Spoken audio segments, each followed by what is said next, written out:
Okay, we have the one and only Jeff Harber, real estate extraordinaire. We're next door neighbors. Thanks, Max. thanks for coming. Neighbors, if we want to be accurate. Yeah. Well, coincidentally, we moved to the neighborhood almost about the exact same time. Right. I think I was maybe preceded you by a month or two. Not long, yeah. Yeah. But you're a native to the area. You went to kindergarten through 12th grade here, nearby. Yeah. Well, maybe we'll bike by your former high school if we have time permitting.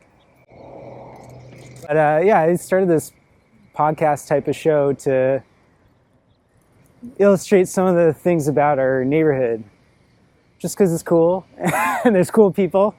And you being a longer tenured resident than me, I wanted to hear some inside baseball about the backstory of the neighborhood and maybe share why you chose the place that you and your wife chose to buy.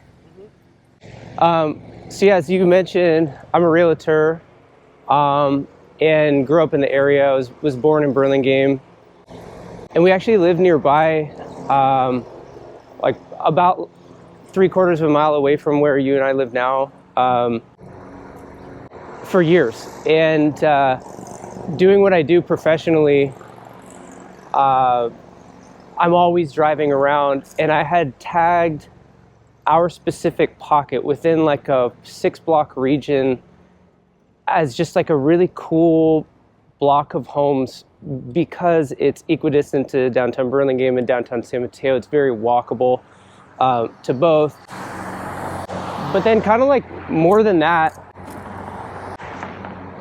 the houses themselves they're all, 1910, 1912, and there's a lot of like cool architecture still intact. And my wife and I both love that sort of thing. And so for years I would just drive, like kind of for my comings and goings at listings or wherever I was coming and going from, I would drive this little pocket just kind of looking for opportunities, and that finally popped up in 2020. What was going on around the time in 2020? Right, so this is early COVID, so maybe like April or so, the market was still like nobody knew what was going to happen. It turns out that there was a pretty big upswing.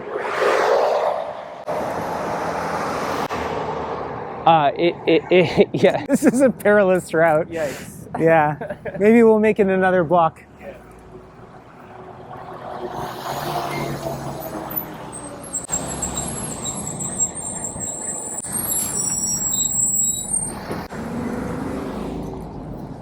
Yeah, that intersection right there is one of the top 1 or 2 for accidents. Okay, not to mention the guy that just zoomed past us really quick. Like, look, he's tailgating this garbage truck or whatever it is, and he's like trying to get around him. He's just kind of a prick. So yeah, we're next to elementary school on our right, and a National Guard armory on our left. Right, nice guy. I heard this corridor on Humboldt, which we live maybe a half mile away, that this is like over 50% of the traffic is folks in Burlingame actually trying to drive to 101. No kidding. Watch out, this lady doesn't see you. Perilous indeed, Max. You almost just got doinked. Next to the high school. So I don't know what I was saying. I think I was kind of talking about our neighborhood. The timing of our moving in. Yeah, it was obviously very much in flux. Like nobody knew really what was going to happen, and so we had kind of just taken a gamble because the opportunity popped up, and this was, the pocket that we identified as a place that we really wanted to live, and took the swing in. Couldn't be happier. Love it. So the realtor that represented the seller in that transaction is somebody that I had done a handful of deals with in the past. I like her very well. She's a great agent, total professional.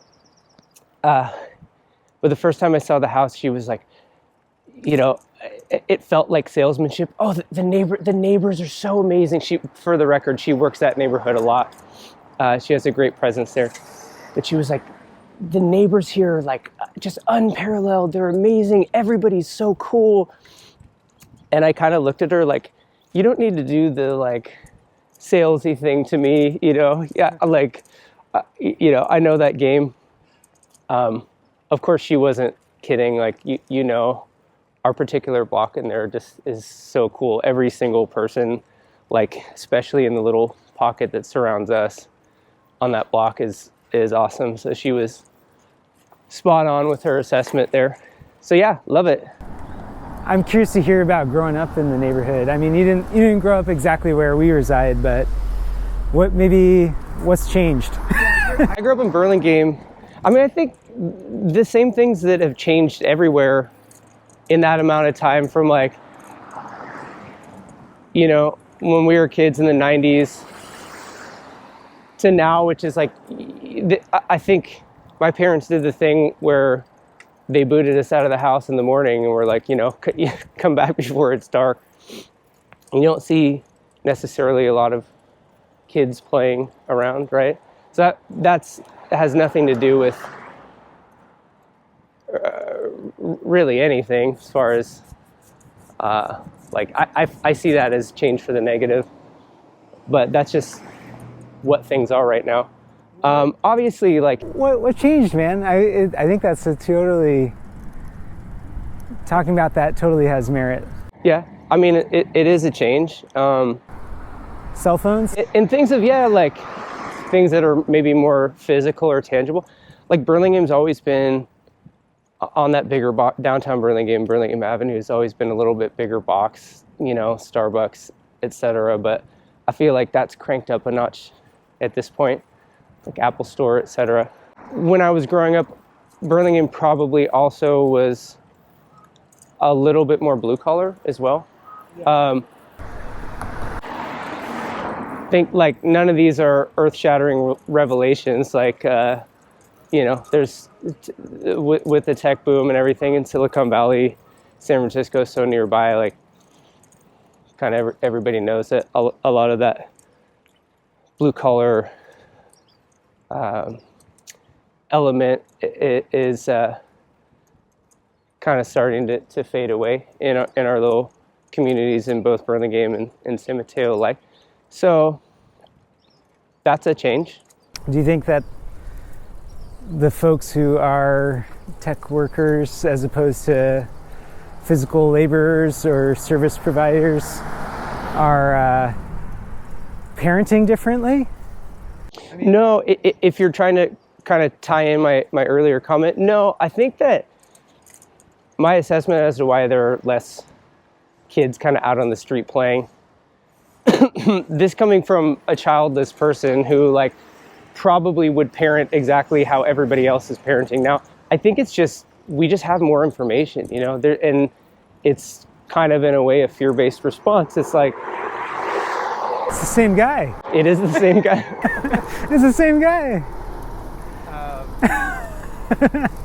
So, you know, like there's just, with Nextdoor and all the social media that we have, like we have access to so much more information than we did before.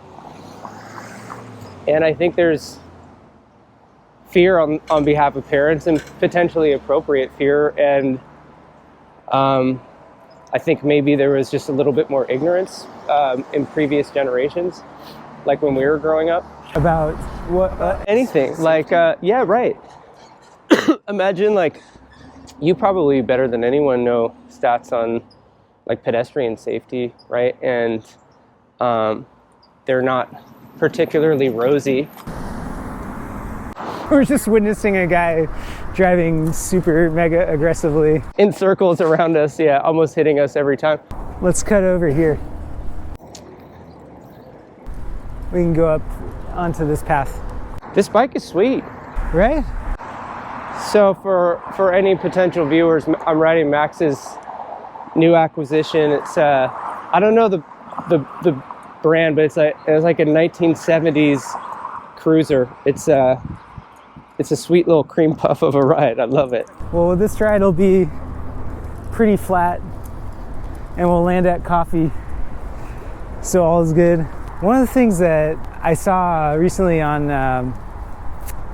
Reddit, I don't know if you frequent Reddit, but there's an interesting satellite view illustrating Atherton, and how Atherton can be seen from space because of how distinguishable its tree canopy is. Really? You can just see Redwood City, North Fair Oaks, Menlo Park neighboring it. They have less tree cover, and so it's less green. Okay. And It's because of the sprawl of the properties. Like the properties in Atherton tend to be very large, and people have like cleared those properties for structures, etc. Is what you mean?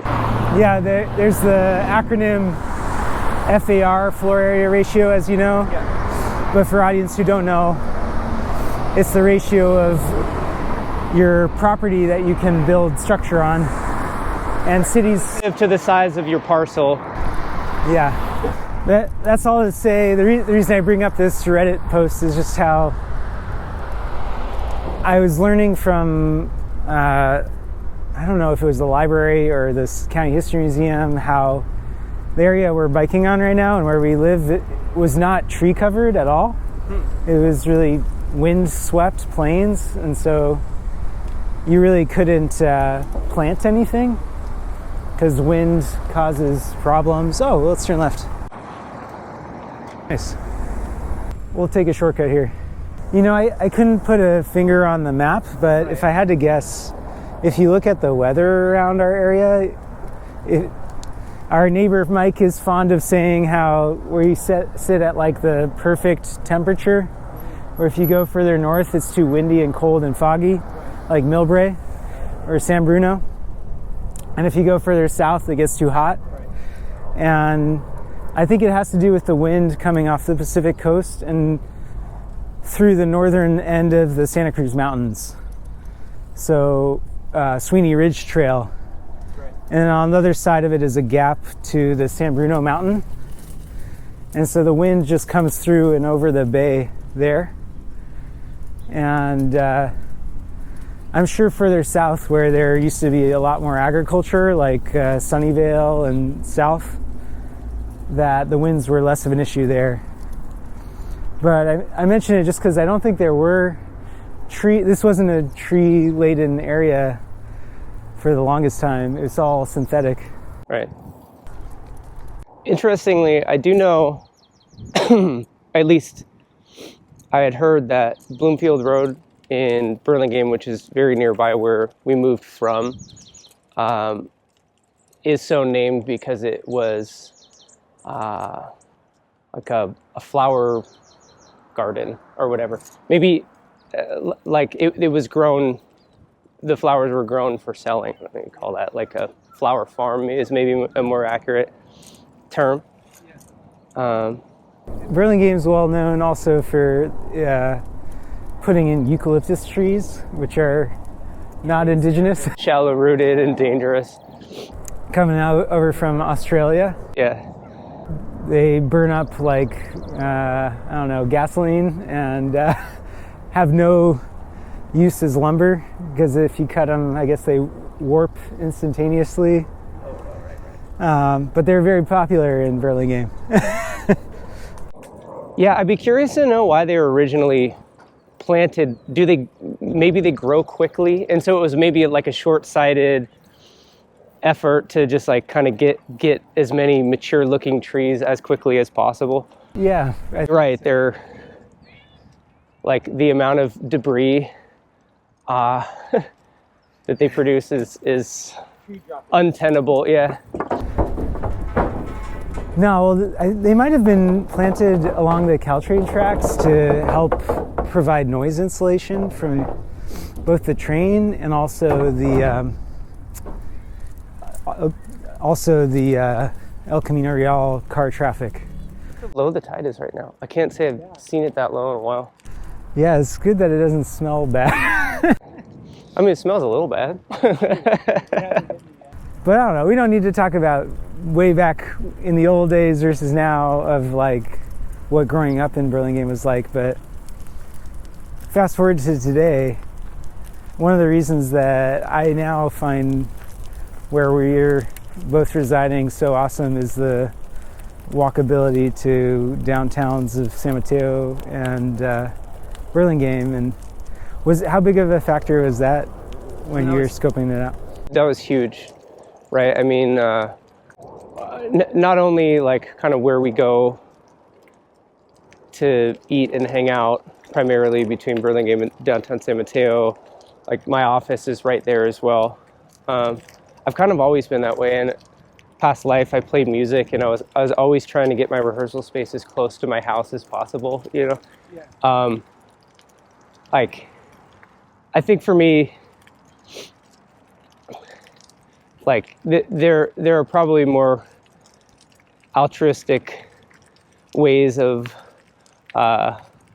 selling that. I think for me, it's strictly like an efficiency. It's like I'm just selfish about my time, you know what I mean? So I want to be close by. Of course, it does have its benefits in terms of, you know, not wasting other resources to get to work or to get to wherever you need to go. Well, I'm sure you've dealt with a gamut of clients, and I have to imagine it's not a super conscious thing people prioritize. I mean, location obviously is number one of everything, yeah. But framing it from a walking distance, or like you're describing access to amenities like a recording studio, yeah. How do I mean, buyers of real estate probably hold regret or think about the things they really appreciate after the purchase, like they really...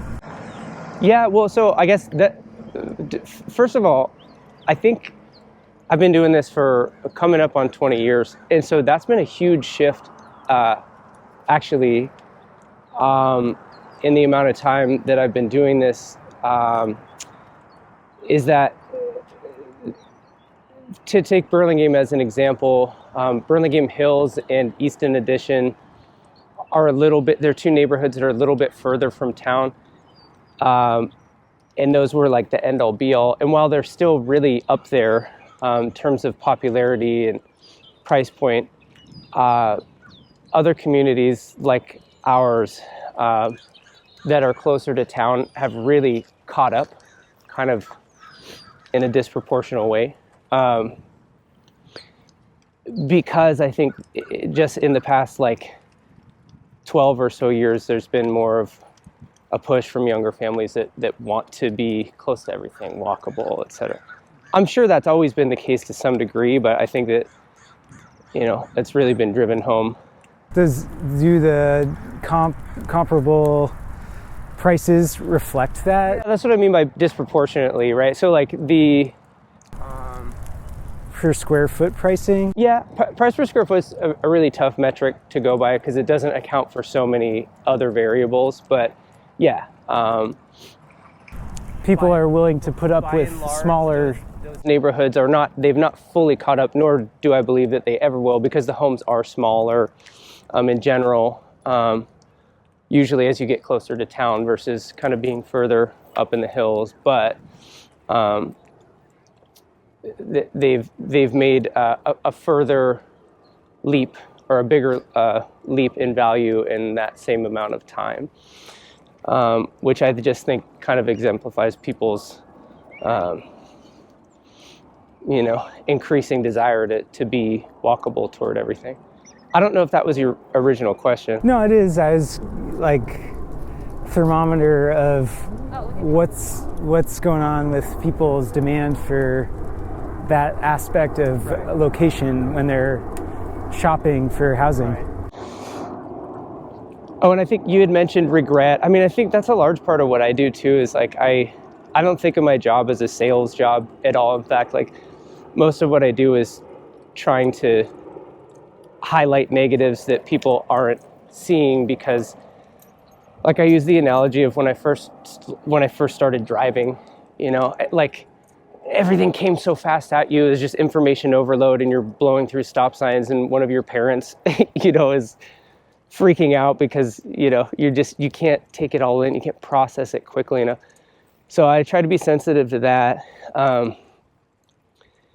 because you can give people all of this information, and they can yeah you because it's coming at them so quickly that they're not able to necessarily process it all. So things like that, like if somebody loves a house, let's say, and it's up in the hills, you might remind them, look, this is, it's going to be if you need to go get a carton of milk, you're getting in the car and it's going to be 15, 20 minutes round trip, right?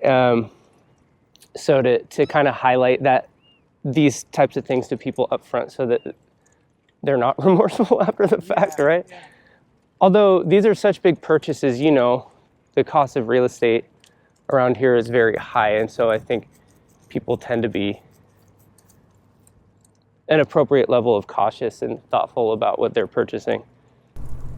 Yeah, no, I know something I guess noticed, I don't expect you to be spokesperson for real estate agents, is how there seems to be like a alliance of single-family home real estate agents, and that's all they deal in, who simultaneously inject themselves in local politics to try and obstruct any multifamily projects, whether that's even new housing or even like ADU legislation. Like, I don't expect you to be a spokesman for all real estate agents, and I don't mean to put you on the spot, but no, it's not putting me on the spot. I think that dynamic there. I think that's probably not an inaccurate observation. I think like that stereotype exists, and I think it exists in mostly older agents who are heavily invested in local real estate and who are trying to protect those investments, right? So it's self-serving in a lot of ways. So like, for instance, years ago, there was this California, well, actually before it was a state ruling, there was a local measure regarding rent control and just cause eviction. And there was like a huge kind of uproar from the realtor community that, not let this pass because it was going to affect their own property values as well as their clients' property values. So in a way, I think that they think that they're doing their jobs. And I feel like a younger generation is maybe just looking at it like, in which I include myself, you kind of have to look at it from a greater good perspective. So yeah, as in anything, like you can't demonize the whole, community, but you're right. That contingent of realtors that is kind of like NIMBY status definitely exists. Yeah, it's hard to decipher between what the motive is. I mean, you can take them at their word at City Hall public comment. Yeah. But like you say, they might have real estate holdings. I think it's fear-based like anything else is, right? Like, and even if maybe there are other people that oppose these types of measures that don't have real estate holdings and they just don't want things to change. Like, that's a fear-based response as well, right? Like, this is how they know their community to be. They know that it works. They know that they love it. So like, what's the need for change? But yeah, I think specifically in the realtor community, it has a little bit more to do with just protecting their financial interests, right? Sure. Yeah, and I think rent control is like a wildly controversial type of political solution to housing affordability. Like, on the one hand, it helps people stay in place that would otherwise experience housing insecurity. Mm-hmm. On the other, it creates a big disincentive for landlords to upkeep their property unless the law compels them to. Mm-hmm. It also really discourages any new supply from making sense to build. So it also encourages regular rent increases, right? To get ahead of the regulation. Yeah. You can only raise rent by, so much every year. And if you don't stay ahead of that, then it's really hard to catch up, right? So, whereas exactly right, and this has come into effect in, real time, and that I represent some landlords. Most of what I do are home sales, but now and again I do rentals, and I don't manage them, but I hear from the property owners that they're raising rent for that reason, and these are people who, like, historically in the past didn't raise rents. So I don't know, but at least it's an attempt at improving the situation. We need to do something, right? What is one thing that you would do or have someone do today, given capital or time or energy, to make our neighborhood better? I know this is a hard left turn, but like ours specifically. So that's something we should talk about too, is like the neighborhood that we live in. If you talk to realtors, they would call it Eastern Addition or downtown. That's what MLS defines our area as. The kind of broader, more public term for that neighborhood is North Central. I've always felt, and I've mentioned this to you before, that like our little, maybe 10 block pocket of homes within that larger MLS area is kind of distinct, just in that it's, west of San Mateo Drive. It feels very different. But if we're talking about that little pocket, I don't know. In terms of improving it, I mean, there's some very obvious things like that will happen in time that I'm not at all worried about. There's, the streets and sidewalks are a little beat up, but that's cyclical. Like the city can't get to everything all at once, and so that will happen.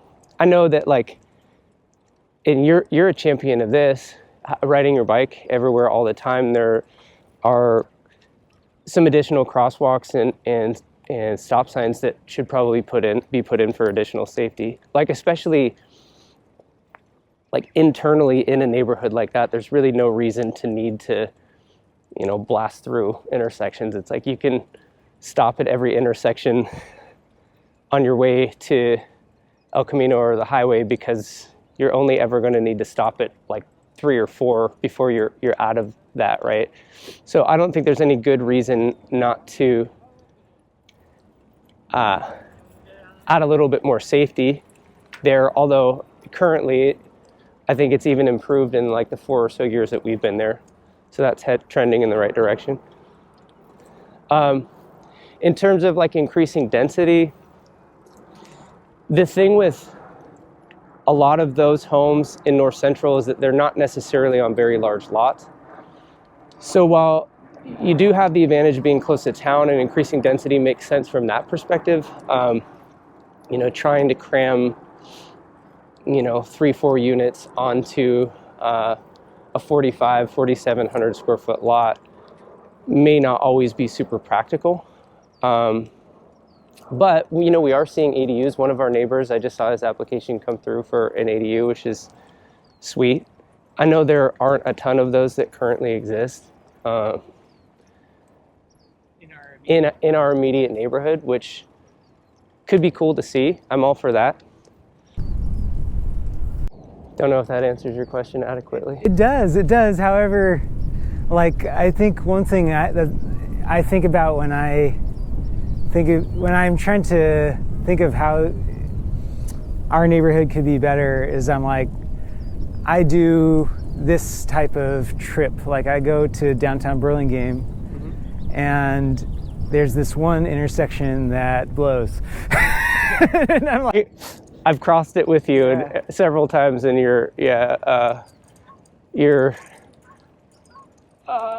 just like forever begrudged by that. I think if they improve that with it's a crosswalk that you're looking for there, right? Yeah, walking. Yeah, I think that when they finally do put that in, you need to sign it. Well, I think about that because I think about the accessibility that our neighborhood has, and to what amenities. Like one thing that I think a fair amount about these days is access to this trail that we're on right now. Right. And we're west of Highway 101, and this is east of Highway 101. And the bike ride we just took, getting buzzed by that red Tesla SUV driver a few times, is like really harrowing. And like I think a lot of our neighbors would never ever imagine doing the bike ride we just did, which took all of about 5 to 10 minutes. Yeah, I mean, we took a pretty circuitous route. Yeah, we could have taken a more direct one, yeah. For sure. However, like the collection of crossings that you can use to walk or bike to this park, which is an amazing park, like holy crap, looking around right now, are pretty limited. Like there's a highway overpass with a painted bike lane, 4 lanes wide, 35 mile per hour speed limit. There is a pedestrian bike bridge, which we could have taken. That would have been the way to go. I just wanted scenic footage. And then there's the highway center pass that we were on. And that one was a little tricky to get to, as video might have captured. But yeah, one thing I'd love to see improved, and I'm like hijacking your answer. It wasn't good enough, clearly. No, I'm prodding you to go get more specific, because I feel like you're right on that some of this stuff will be really gradual, like ADUs or infill densification. I tend not to catastrophize in those ways too. Like I see slow and steady change, and like I know it's coming. Like the city doesn't want like the sidewalks to be beat up, and they don't want things to be unsafe, and so like but that's where you come in, because you are. And for those watching, we call Max the neighbor, the mayor of our street. This show.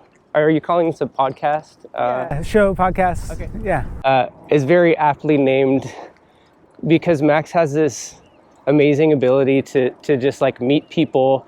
I'll be riding bikes around with him. We might be 10 or 15 blocks from our street, and he's just like, "Oh, that's Joe," and he'll go, "Hey, Joe, what's up, man?" I mean, and I'm like, every time I go over to his house, there's a new person or a couple that he's met just by walking or bike riding around. And so I don't know what the tie-in was there, but no, I appreciate you. That's very kind. I think that's totally on my mind with producing this show, is that I, since COVID, professionally have had a work from home type of a job, which has afforded me a huge amount more time in our neighborhood, which has allowed me to meet a range of folks, not just local to our immediate neighborhood, but around the city and area. And I do want to use this platform to try and get other folks to try out walking and biking where they wouldn't have otherwise, just because, That's something else. I mean, there are several neighbors of ours that, I don't think maybe do this sort of thing very often, and you've championed kind of getting them outside of their everyday routine in that regard, including myself. Like I took the bus when I was a kid, and I hadn't taken the bus in I don't know how many 15 years or more, and I've ridden the bus with you a couple times. So I think that was the tie-in. The Mayor Max tie-in was that, where I might be more willing to be passive about these changes that like I can see are coming for the positive, you are the right kind of proactive about it, where like you're getting involved on like a local government level to enact these changes more quickly. And so I think that's clearly the right way to go about these things. I'm kind of just like, Max has got it. I mean, stuff will happen, you know, whether we've got control over it or not. Like in our neighborhood, there's a 6-story apartment building that just filed a pre-application for development, and it's on a vacant lot, and it will undoubtedly create parking contention on the curbs, and that'll upset a lot of people in our neighborhood. On the other hand, the silver lining in my eyes is a lot of those folks probably won't own as many cars as we do as existing residents, and they'll also bring dollars to spend and attract amenities like restaurants or cafes or childcare centers or whatever. Not to mention just like the current development, or whatever you want to call that, is such a visual blight. Just visually having a pretty new building with some vibrancy versus an abandoned cigarette depot. What's better? Like, clearly, I think that's a huge point, is like, would you rather have people invest in your neighborhood or not invest in your neighborhood? And like you say, it's currently a surface parking lot fenced off, and on my mind is steering us to not just residential real estate, but I know you've done a little bit of commercial real estate, is how do speculators make a decision like this 6-story apartment building that this is a neighborhood we want to invest in a big way? Yeah, so, you know, this is not my world per se. I'm like 95% residential.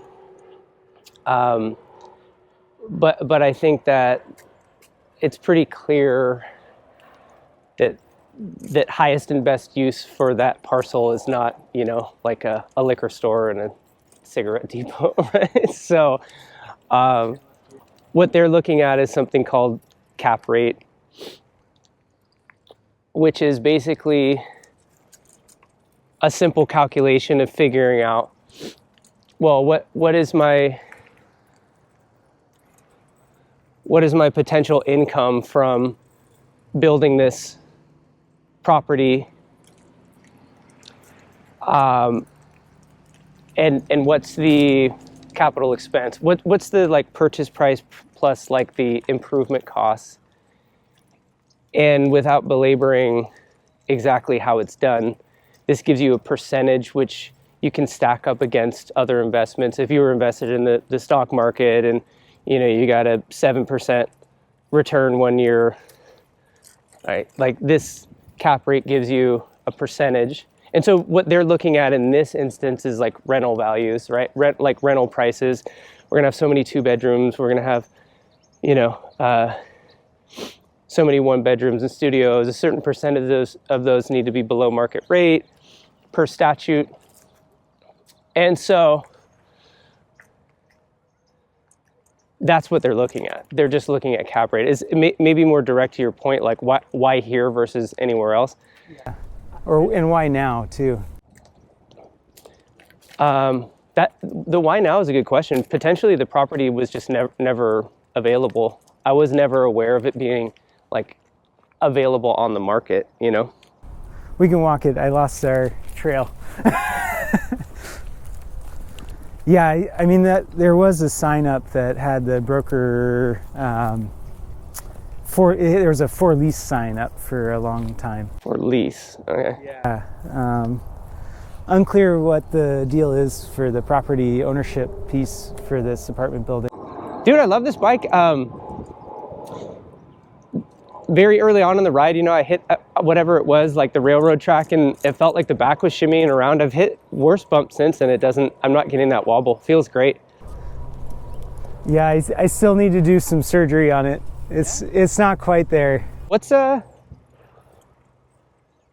else would you need to do? It feels awesome. It feels pretty tight, actually. the back wheel, I'll show you once we're parked, but there's some play in the back hub. Okay. That might have been what I felt jiggling. Yeah. We'll go on the trail here. Well, I wanted to ask you another real estate question, not about this lot near us, but I've seen some, like, since becoming a homeowner, there's all this like return on investment sort of statistics. Like remodeling a kitchen has a 80% return on investment, and I know that's like at a certain point. I've never understood those, for the record, because I don't know. Why do anything if you're not seeing some return on it? And also, I think that those, sorry to cut you off, but like I think a lot of those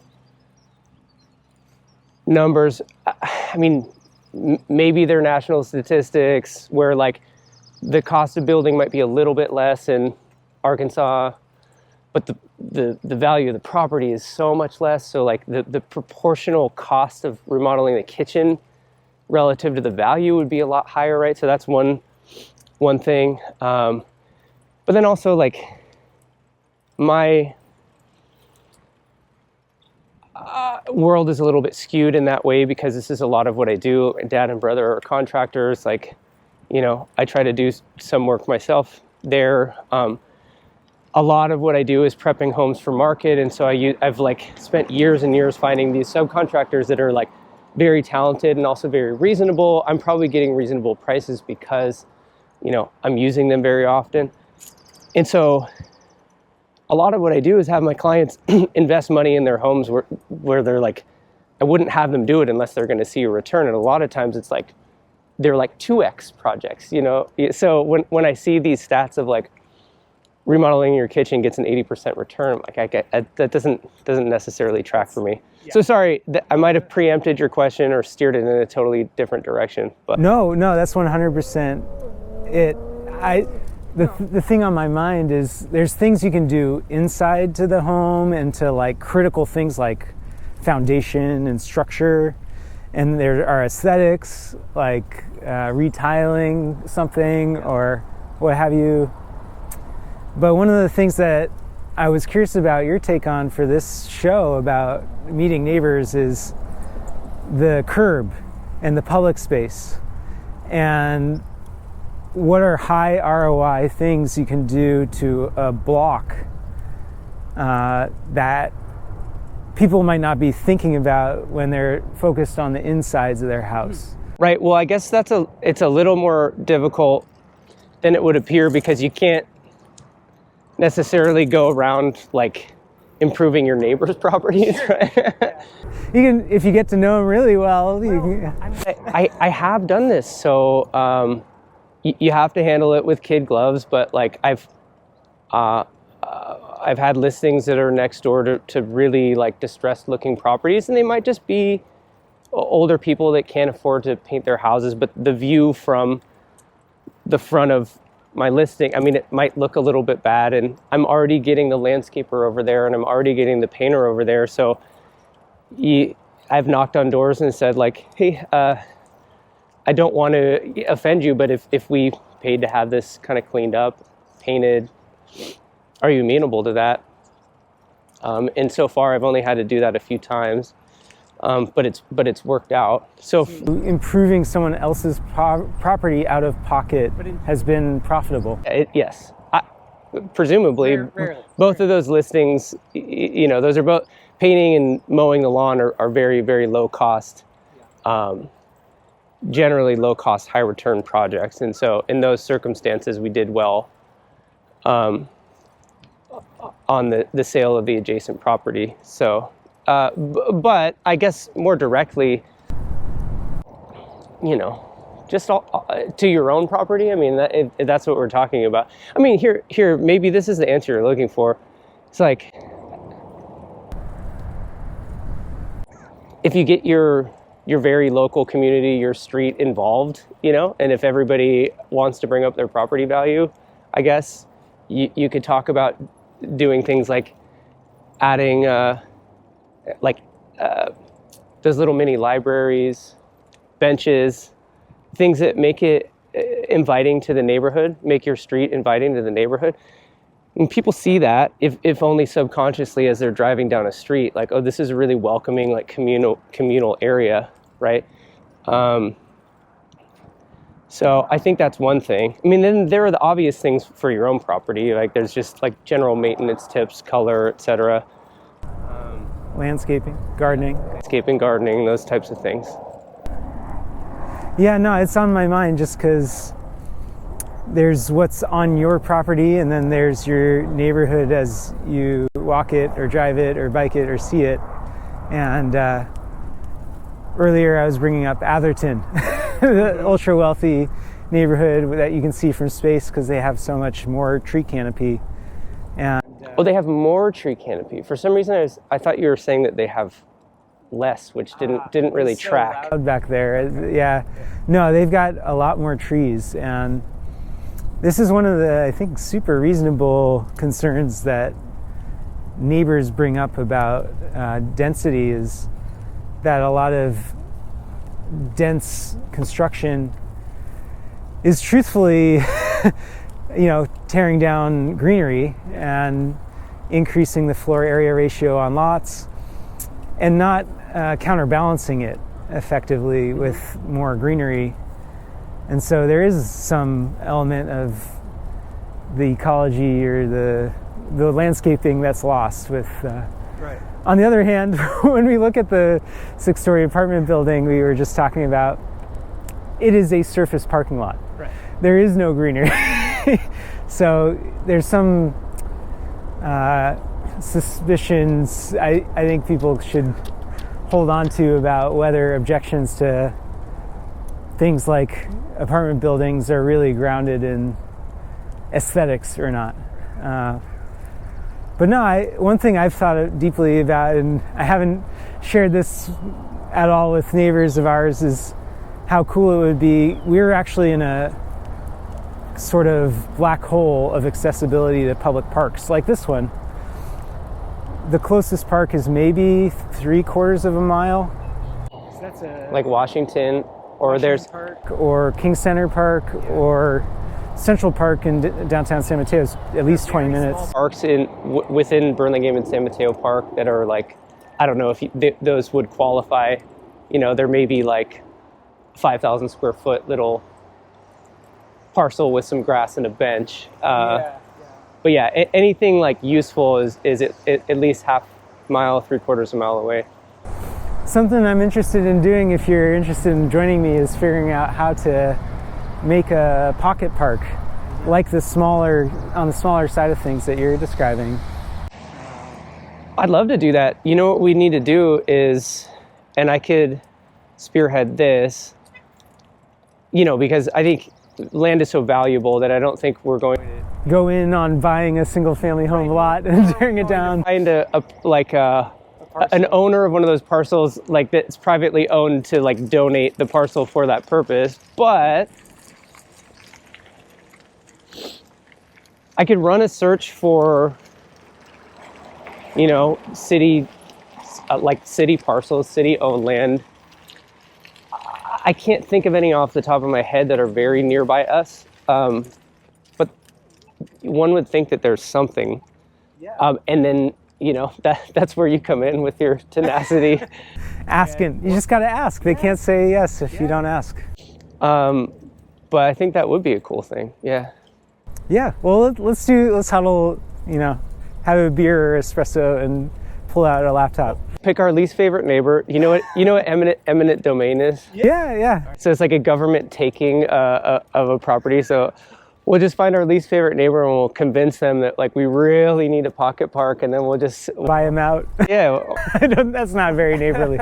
If it's a very persuasive offer, maybe. Well, cool, man. We're getting close to coffee. Camera's been rolling. We're getting buzzed by another bicyclist. So I'd say let's call it here. All right, man. Sounds good. That was fun.